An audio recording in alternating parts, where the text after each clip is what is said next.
मी पुण्याला MIDCमध्ये कामाला आहे. तिथं युनियन प्रतिनिधी म्हणून गेली 10 वर्ष काम करतो आहे. कामगाराला न्याय द्यायचं काम करतो आहे. मी पूर्वजांची काय माझी कृपादृष्टी असेल माझ्यावर, त्यांची पुण्याही माझ्यावर असेल, म्हणून मला एक आत्मसाक्षात्कार झाला होता की शिवराम बाबांनी माझ्या स्वप्नात येऊन सांगितलं होतं की मला वर घेऊन चल, म्हणजे जुन्या गावातनं नव्या गावात घेऊन चल. त्यावेळेस ते पाठोपाठ स्वप्न पडलेलं होतं. मी तिथल्या जे त्यावेळेसचे वयस्क होते, जे वयस्कर माणूस जे बघत होते स्वामी मंदिराचे जे प्रतिष्ठित होते, त्यांना सांगितलं की आबा असं असं माझ्या स्वप्नात आलं होते शिवराम बाबा, आणि त्यांनी सांगितलं की मला वर घेऊन चला. पण ती संजीवनी समाधी असल्यामुळे तिथून हलवता येत नाही म्हणून त्यांनी कारण दिलं मला, आणि ती समाधी तिथून हलली नाही, अजून तशीच आहे. तेव्हापासून मी या सामाजिक कार्यात इकडे वळलो आणि या वारकरी संप्रदायाकडे वळलो. मी पुण्यामध्ये एक वारकरी संस्था आहे, त्या संस्थेशी संत सेवक म्हणून एक जोडलेला माणूस आहे. आता जी युवा पिढी आहे ते व्यसनाधीन झालेली आहे, परकटलेली आहे.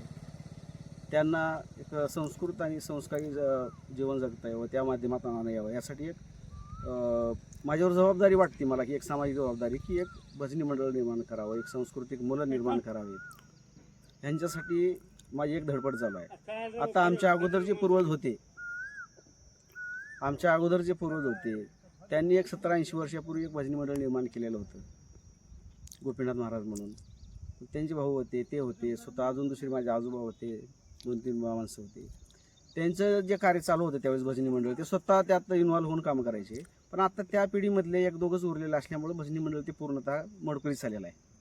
पण नवीन भजनी मंडळ निर्माण करणं, नवीन युवा पिढीला ह्या व्यसनातून काढून इकडं संप्रदायात आणणं, एक खूप मोठी जबाबदारी मला वाटते, आणि ते एक माझं सामाजिक कार्य करावं असं मला वाटतंय. म्हणून मी त्या ह्या संप्रदायात वळलेलो आहे. मला सांगा सर, शिवराम महाराजाविषयी काय थोडासा एखादा अनुभव काय आलेला सांगू शकाल आपण? आता हा अनुभव सांगण्यासारखे भरपूर आहेत. आता जे ज्येष्ठ बोलले गोपीनाथ महाराज म्हणून, त्यांनी मला, आता सगळे ज्येष्ठ तेच आहेत, मी त्यांना विचारत असायचो हमेशा किंवा शिवराम बाबाचा काय इतिहास आहे, त्यांचं काय हिस्ट्री आहे. ते मला सांगायचे की माझ्या आजोबा पणजोबापासून ते चालत आलेलं आहे. शिवराम बाबाची पूजा करणं, कार्तिकी आषाढी एकादशीला ती समाधी उघडली, ती संजीवनी समाधी आहे.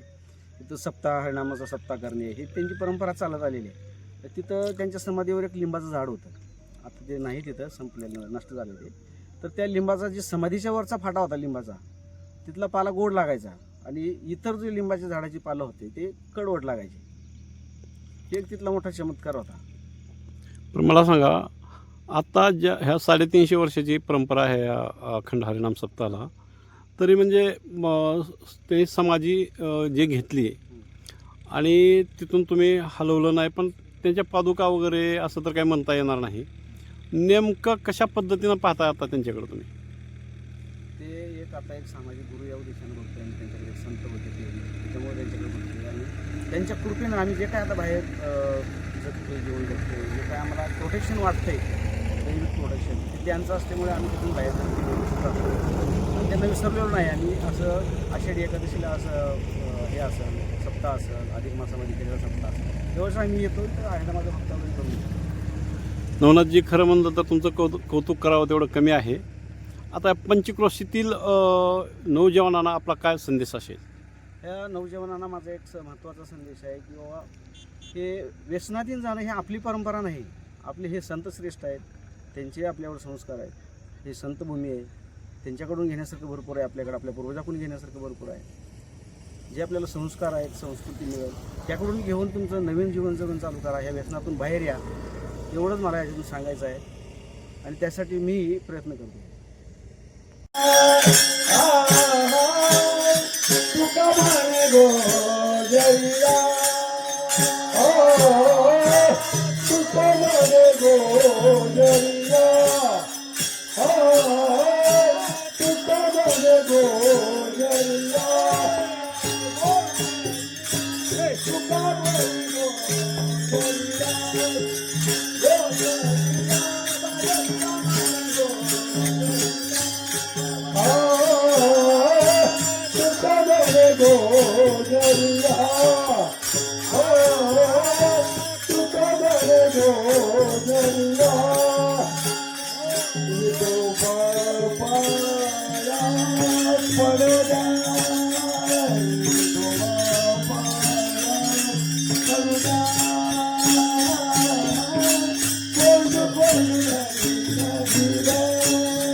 सांगा. शिवराम बाबाचे आई बाप आंधळे होते. शिवराम बाबा 10-15 वर्षाचा होता.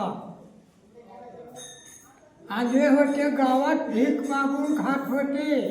आज पोराला वाढवले केले. वाढवल्यावर मग चिठ्ठीने सांगितलं देवदेव कर म्हणून आई बापाने सांगितलं.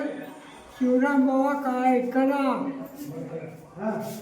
ऐकला गेल्यावर मग आमच्याचा एक बंडीरावात महाराजाचा पोरगा होता.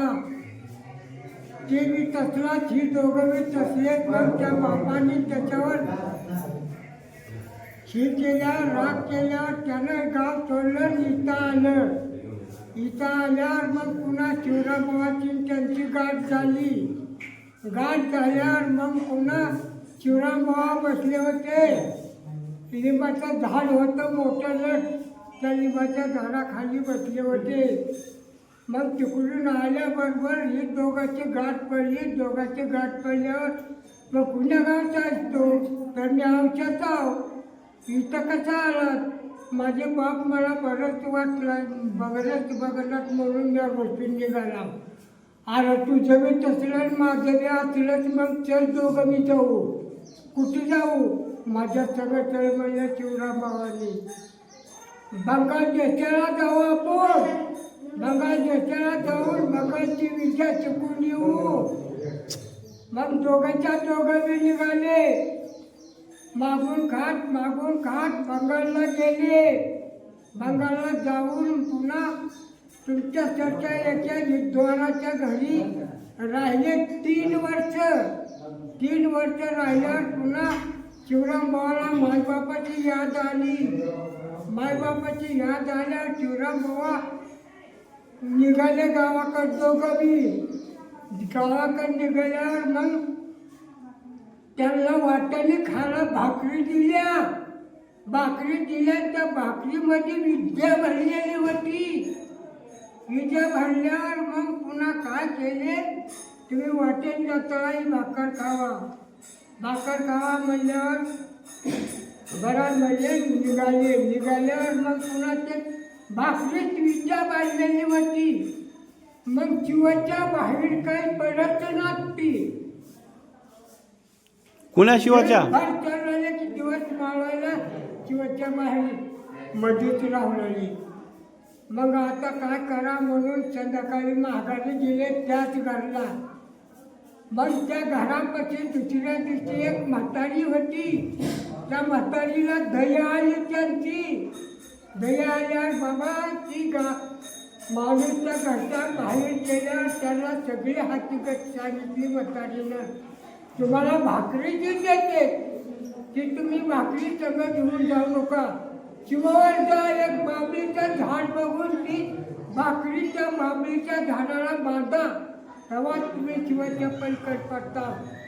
असं सांगितल्याबरोबर म्हातारीच्या ऐकल्याबरोबर लगेच ती भाकरी दिलेल्या बाबीचं झाड बघून शिवराम भावांनी बांधलेच्या झाडाला बांधल्यावर जेव्हा शिवाच्या बाहेर त्यांचा बाहुल काढल्याबरोबर इकडे बांधतात. जेव्हा पळायला जेव्हा सुरू केले 2 दिवस सारखं गावाकडे पळत होते म्हणती. मला याच्या तुमच्यासारख्या म्हाताऱ्यानं ही कथा सांगितल्यावर का माझ्या ही मला कथा माहीत नव्हती.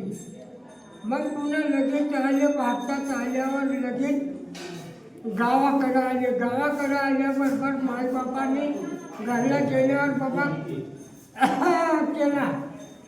केल्याबरोबर मायबापाने वळखीला त्याचा आस्कार ऐकून, कोण आहे बाबा तू? आम्ही तुमचा लेख आहोत शिवराम बाबा. इतके दिवस कुठे गेलतात? 3 वर्ष झाले तुला जाऊन. तरी बंगालला युद्धाची कुणाला म्हणला ना माणूस जिद्द करायची मेलेला माणूस. म्हणला तू मला तोंड सुद्धा दाखवू नको आता. तू काय कर, माझं तोंड जर पुन्हा बघायचं असेल तर देवाचे पाऊल घेऊन घरला ये, तरच माझं तोंड बघ.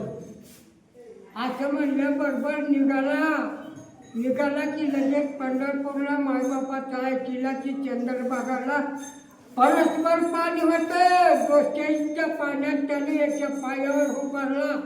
7 दिवस याच्या पायावर उभारल्याबरोबर इतर रुपयाची मूर्ती त्यांच्या हातावर आली. मूर्ती त्यांच्या हातावर आल्याबरोबर लगेच ती मूर्ती गावाकडे आणली आणि समाधी बांधून काढली आपली. आणि ती मूर्ती देऊळ बांधून त्या देवळात बसून त्या चौकटीत समाधी घेतली. समाधी घेतल्याबरोबर काय तर 60-70 एकर वर्ष झालेत मला. मी ती समाधी बघितलेली आहे. जत्रा भरलेली आहे. यातून लोक येत होती जत्रा घेऊन, दुकानं घेऊन. गावगावचे बहिणी बाया पावडर जितके लोक जितकं गरजूत आहे तितक्या या जत्रेला जमत होतं. तिथे शिवरामभाऊ हे आमच्या मातेच्या घरामधूनच होते. त्याने घरी त्याग करून मायबापानं जाऊ संन्यास घेऊन तिकडेच हिंड म्हणून त्यांना म्हणल्यामुळं ते रागामुळं बाहेर गेले आणि त्याने हे समज शिकून येऊन तिकडून त्या चंद्रभागेमध्ये स्नान करताना वाळूची रुक्माईची मूर्ती त्यांच्या हातामध्ये आली. आणि ती घेऊन आल्यानंतर इथं त्यांनी भजनाचा कार्यक्रम ठेवला. त्यांच्या संघ गायी गोपाळ समजेच होते. मग त्यानंतर त्यांनी इथं आल्यानंतर त्यांनी ती जागा शोधली आणि समाधी घ्यायचं त्यांनी केला. आजर अमर समाधी आहे हा असं भाविकांचं मत आहे. हा त्यावर आपलं काय मत आहे?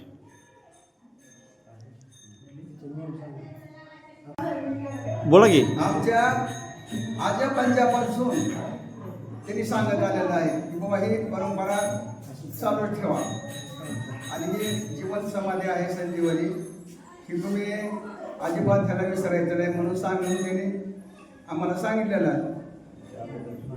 बसून आम्ही हे चालूच ठेवलेलं आहे. बरं, एकीकडे आजकाल म्हणजे युवा पिढी परमार्थाकडे वळत नाही, पण ही पुस्तकाची युवा पिढी परमार्थाकडे वळलेली आहे.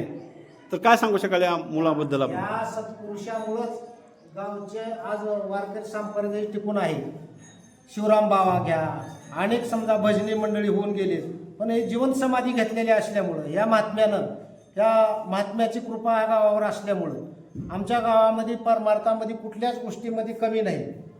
या गावामध्ये 4-4, 5-5 कीर्तनकार आहेत, भजन करणारे आहेत. आता आम्ही हरिनाम सप्त्यामध्ये बी सकाळी काकडा होतो, पुन्हा दुपारी गात्यावरलं भजन होते, पुन्हा 5 वाजता हरिपाठ होतोय, पुन्हा संध्याकाळी कीर्तन होते, पुन्हा हरिजागर होतोय. असा नित्यनेम किती पिढ्यापासून चालत आला आणि इथून बी पुढं चालत राहील. शिवरामबाबाच्या कृपा आशीर्वादाने असं चालत राहील असं पूर्वीपासून मी वाडवडलं बोलते आणि आम्हाला बी परिचिती आली आहे तशी. तर मला सांगा, जसं कानेगावकरचे महाराज होते तसं एखादा चमत्कार किंवा एखादा चुटकुला काय सांगता येईल का शिवराम महाराजाबद्दल? शिवराम महाराजाबद्दल तसं काही डायरेक्ट सांगितलेलं कोणी नाही, ऐकावीच आहे किंवा तसा पुरावा बी नाही. पण महात्मे होते, संत होते आणि त्याने पंढरपूरच्या पांडुरंगाची भक्ती करत होते. त्या अनुषंगाने त्यांनी वारकरी संप्रदायाची कित्येक वर्षापासून पिढ्यानपिढ्यापासून ही मूर्त मेढरवली आणि त्यांनी त्या काळामध्ये आमच्या गावामध्ये विठ्ठल रुक्मिणीचं मंदिर बांधलेलं होतं. आता ती काल परवा भूकंपापासून ती पडझड झाली आहे. नसतं तर ती परंपरा कायमच चालत आली आहे आणि पुढे बी चालत राहील अशी आम्ही अपेक्षा करतो.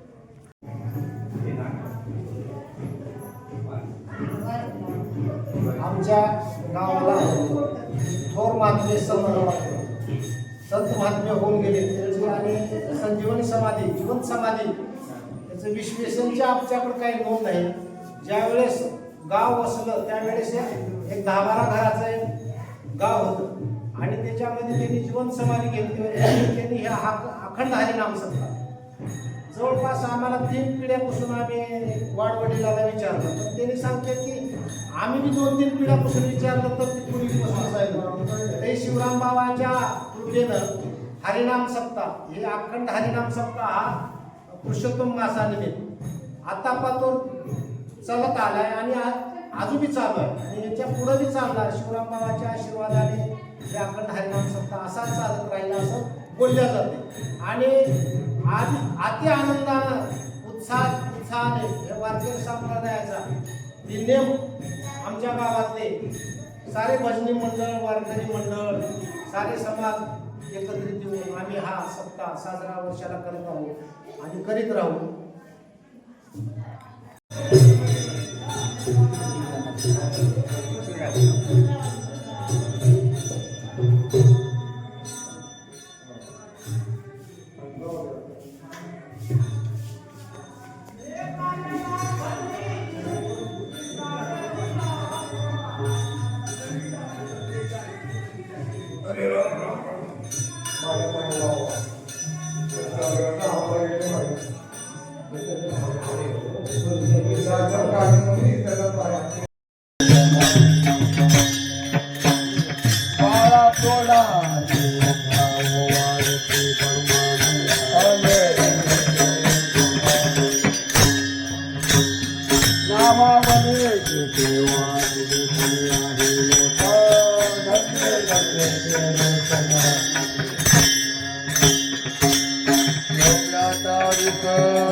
थांबा